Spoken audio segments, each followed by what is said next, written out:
Life is not a gentle stream, flowing smoothly without any disruptions. It often feels like a turbulent river, full of unexpected currents and sharp rocks that can throw us off course. We all encounter these challenges in various forms throughout our lives. They appear as obstacles, barriers to our goals, and disruptions to our peace of mind.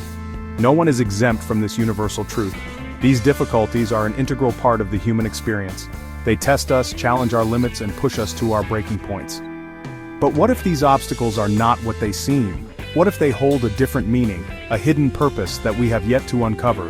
Imagine that each challenge is an invitation, a call to dig deeper within ourselves, to discover strengths we never knew we possessed. Obstacles are not just in the way, they are the way. This is the core of Stoic resilience, the essence of turning obstacles into opportunities. This powerful idea is not a modern invention. It echoes through centuries, voiced by great thinkers who lived it.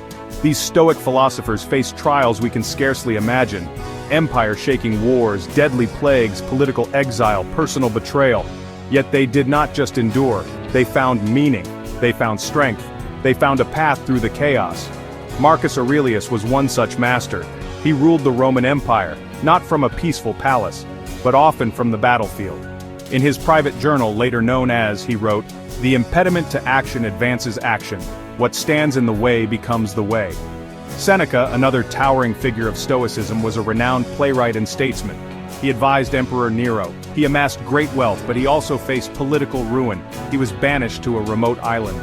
Seneca taught that difficulties are to the mind what labor is to the body. They strengthen us.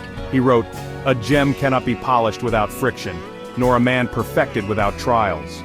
Epictetus, born into slavery, rose above his circumstances to become an influential philosopher.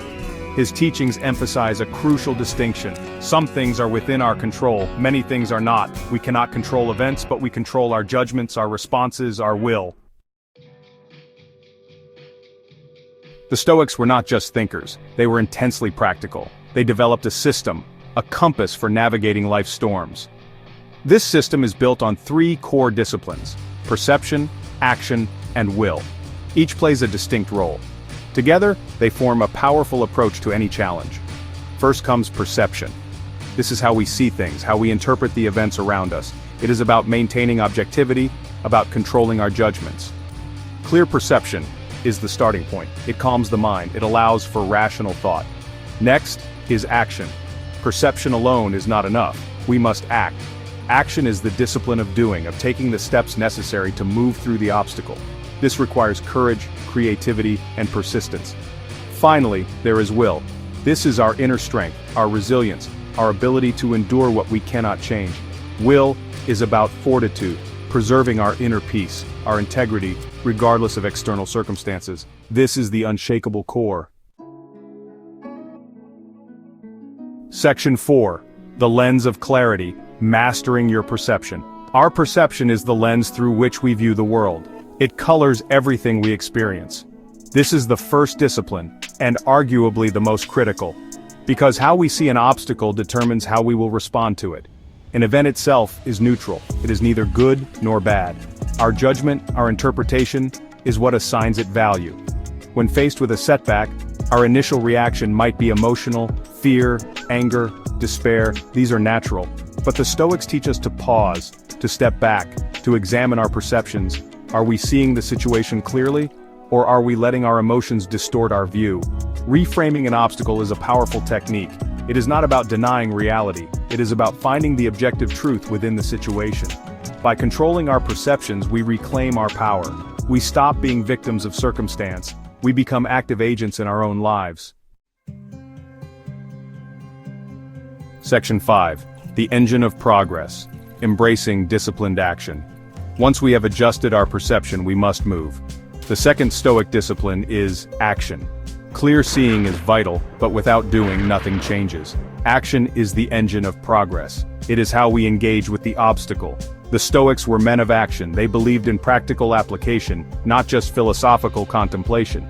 They knew that effort transforms, that work solves. Action is the antidote to fear. It is the remedy for helplessness. When we feel overwhelmed by a problem, the tendency can be to freeze. Taking action, even a small step, breaks this inertia. It shifts our focus from the size of the obstacle to the process of overcoming it. Each action, no matter how minor, builds momentum. It builds confidence. It shows us that we are not powerless. History is filled with examples of this principle. Think of Thomas Edison and his relentless pursuit of the electric light bulb. Consider Amelia Earhart, challenging the limits of aviation. Action requires us to be pragmatic, persistent, and resourceful. Section 6. The Unconquerable Soul, Cultivating Inner Will. There are times when perception is clear and action has been taken, yet the obstacle remains, or the situation is entirely outside our control. Sickness, loss, the actions of others, natural disasters. These are the moments that test our third discipline, will. This is our inner citadel, our unshakable core, the strength to endure, the power to accept, the resilience to persist with our principles intact. Will is not about passive resignation.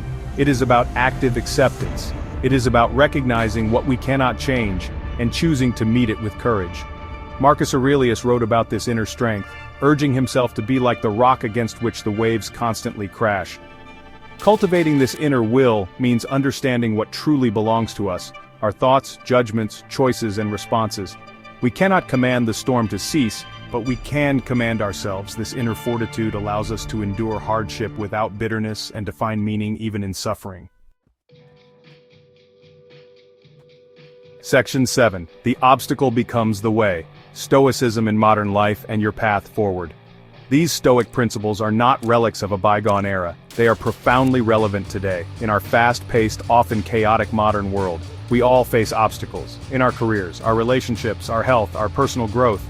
The Stoic framework of perception, action, and will provides a timeless, practical toolkit, a guide for navigating these challenges, for turning them into opportunities for strength and wisdom.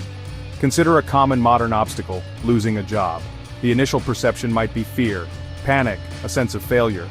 But apply the Stoic lens. Perception, this is not the end.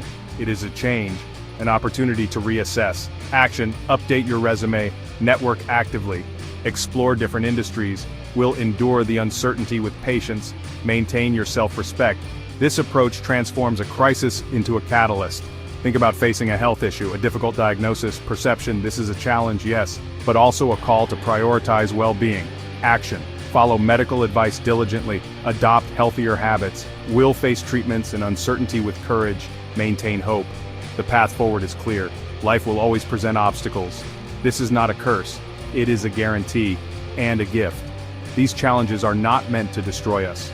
They are meant to forge us, to reveal our hidden capacities by consciously applying these Stoic disciplines, by managing our perceptions, by taking disciplined action, by cultivating an unconquerable will. We transform these obstacles. The obstacle is indeed the way.